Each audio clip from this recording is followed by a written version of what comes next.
Hello everyone, welcome to Future World Insights. आज हम modern history के कुछ महत्वपूर्ण क्वेश्चन को देखेंगे। पहला क्वेश्चन, निम्नलिखित कथनों पर विचार कीजिए।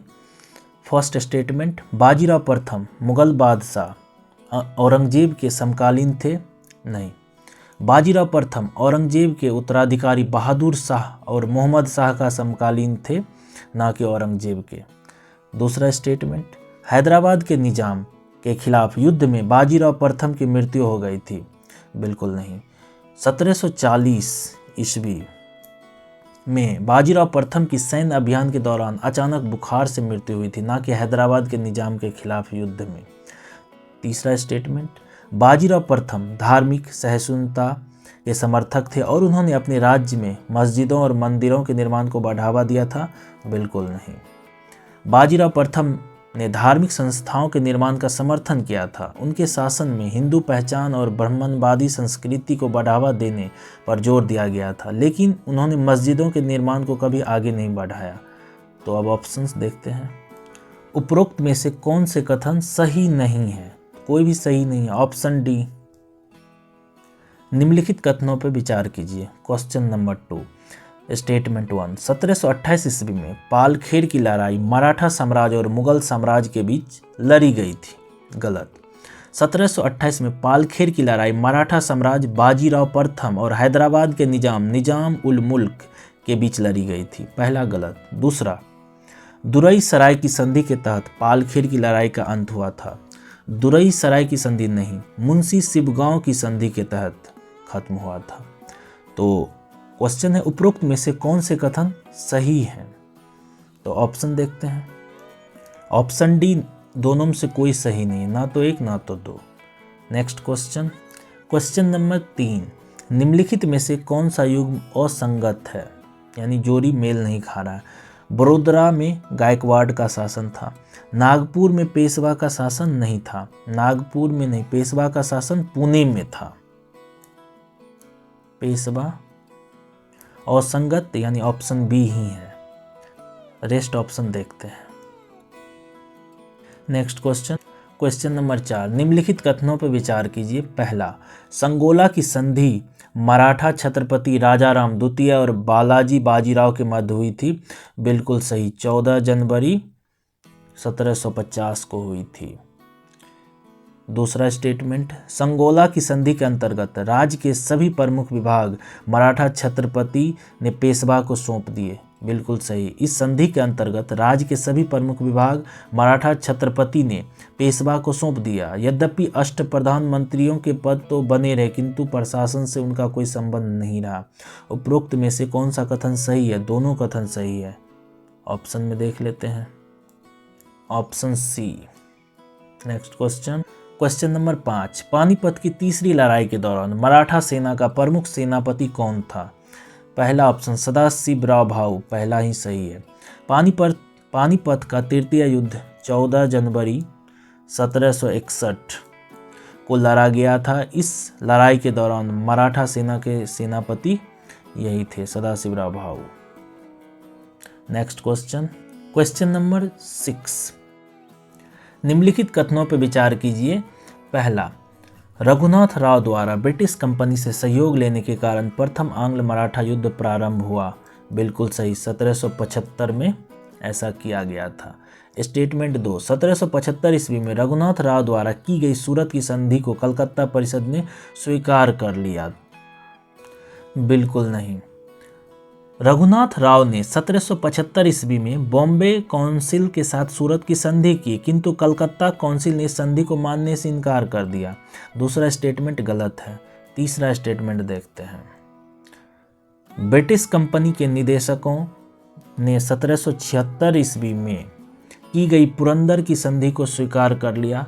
बिल्कुल नहीं, 1776 ईस्वी में अंग्रेजों ने मराठों के साथ पुरंदर की संधि की, लेकिन कंपनी के डायरेक्टर्स ने पुरंदर की संधि को नकार दिया। तो उपरोक्त में से कौन सा कथन सही है? केवल एक सही है, यानी option A. Next question, question number 7, निम्नलिखित कथनों पर विचार कीजिए। पहला, प्रथम आंग्ल मराठा युद्ध 1782 ईस्वी में सालवाई की संधि के साथ समाप्त हुआ।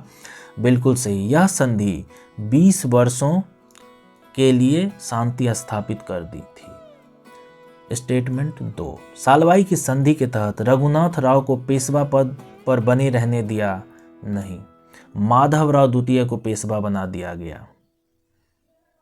उपरोक्त में से कौन से कथन सही हैं? केवल एक। नेक्स्ट क्वेश्चन, द्वितीय आंग्ल मराठा युद्ध में हार के बाद अंग्रेजों ने भोसले को किस संधि पर हस्ताक्षर करने के लिए मजबूर किया? पहला सालवाई की संधि, दूसरा बेसिन की संधि, तीसरा देवगांव की संधि। यही सही है, देवगांव की संधि। अरगांव की लड़ाई के बाद 17 दिसंबर 1803 को नागपुर के राघोजी द्वितीय भोसले और अंग्रेजों के बीच देवगांव की संधि पर हस्ताक्षर किए गए थे। संधि की शर्तों के अनुसार भोसले अंग्रेजों को क्षेत्र सौंपने, एक बड़ी युद्ध क्षतिपूर्ति का भुगतान करने और ब्रिटिश कमांड के तहत सैनिकों की एक सहायक सेना बनाए रखने के लिए सहमत हुए। तो ऑप्शन सी, देवगांव की संधि। नेक्स्ट क्वेश्चन, क्वेश्चन नंबर 9, निम्नलिखित कथनों पर विचार कीजिए। पहला, 1826 ईस्वी में याडाम्बू की संधि अंग्रेज और नेपाल के बीच हुई थी। अंग्रेज और नेपाल ने अंग्रेज और वर्मा के बीच हुई थी। पहला गलत है। दूसरा, याडाम्बू की संधि के तहत काठमांडू में एक ब्रिटिश रेजिडेंट की नियुक्ति की गई थी। याडाम्बू की संधि नहीं, सुगौली की संधि के तहत काठमांडू में एक ब्रिटिश रेजिडेंट नियुक्त की थी। दूसरा भी गलत है। तो क्वेश्चन देखते हैं, उपरोक्त में से कौन सा कथन सही है? कोई भी सही नहीं है। ऑप्शन डी, ना तो एक ना तो दो। नेक्स्ट क्वेश्चन, क्वेश्चन नंबर 10, आंग्ल मराठा युद्धों में मराठों की पराजय का एक कारण क्या था? पहला ऑप्शन, मराठा सरदारों में एकता का अभाव था। बिल्कुल सही। एंग्लो मराठा युद्धों में मराठों की हार के एक प्रमुख कारणों में एक विभिन्न मराठा नेताओं या सरदारों के बीच एकता की कमी थी। मराठा परिसंघ विभिन्न क्षेत्रीय शक्तियों का एक ढीला गठबंधन था और वे अक्सर शक्ति और संसाधनों के लिए एक दूसरों के साथ प्रतिस्पर्धा करते रहते थे। नेक्स्ट ऑप्शन भी देख लेते हैं। नेक्स्ट क्वेश्चन, क्वेश्चन नंबर 11, 1846 ईस्वी की लाहौर की संधि का क्या परिणाम हुआ? ऑप्शन ए, सिखों को अंग्रेजों को युद्ध क्षतिपूर्ति देने के लिए मजबूर किया गया। बिल्कुल सही। ऑप्शन बी, हेनरी लॉरेंस को ब्रिटिश रेजिडेंट के रूप में नियुक्त किया गया था। बिल्कुल सही। लाल सिंह को वजीर के रूप में स्वीकार किया गया। बिल्कुल सही। ऑप्शन सी भी सही है, यानी सारा ऑप्शन सही है, यानी ऑप्शन डी, उपयुक्त में से सभी। नेक्स्ट क्वेश्चन, क्वेश्चन नंबर 12, निम्नलिखित कथनों पर विचार कीजिए। पहला, महाराजा रंजीत सिंह ने अपने प्रशासन को 12 भागों और 4 सूबों में बांटा था। बिल्कुल सही। रंजीत सिंह 4 सूबा कौन कौन था? लाहौर, मुल्तान, कश्मीर और पेशावर। सेकेंड, रंजीत सिंह के प्रशासन काल में भू राजस्व की दर उपज का 50% निर्धारित की गई थी। ऐसा नहीं था। महाराजा रंजीत सिंह ने अपने भू राजस्व को स्थिर किया। उनके प्रशासन काल में भू राजस्व की दर उपज का 33 से 40% निर्धारित किया गया था, डायरेक्ट 50% नहीं था। उपरोक्त में से कौन से कथन सही हैं? तो केवल एक, यानी option A. Next question, question number 12, Sikh साम्राज्य की ओर से 1831 की रूपनगर की संधि पर किसने हस्ताक्षर किए थे? पहला ऑप्शन, महाराजा रंजीत सिंह। यही सही है, बाकी का ऑप्शन बेकार है देखना।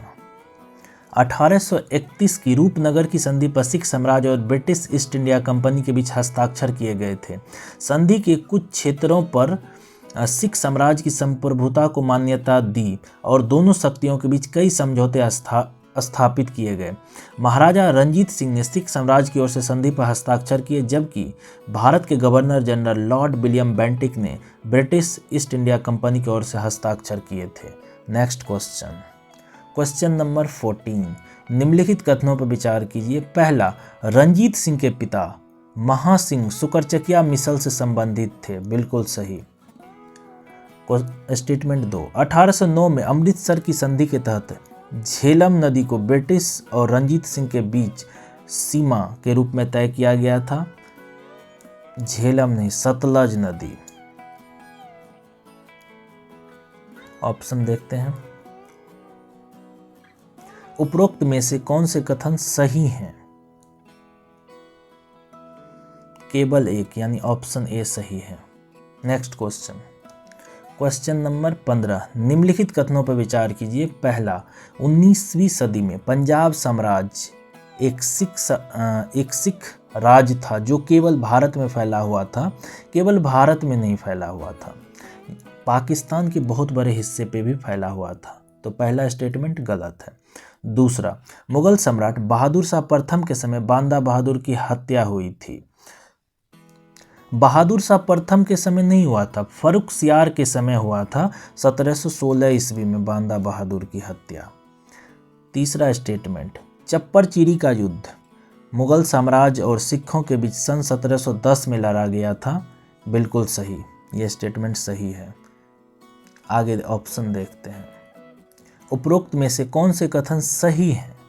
तो केवल 3 ही सही है, यानी यही तो स्टेटमेंट सही है, पहला और दूसरा गलत है। तो option B. Thank you for watching.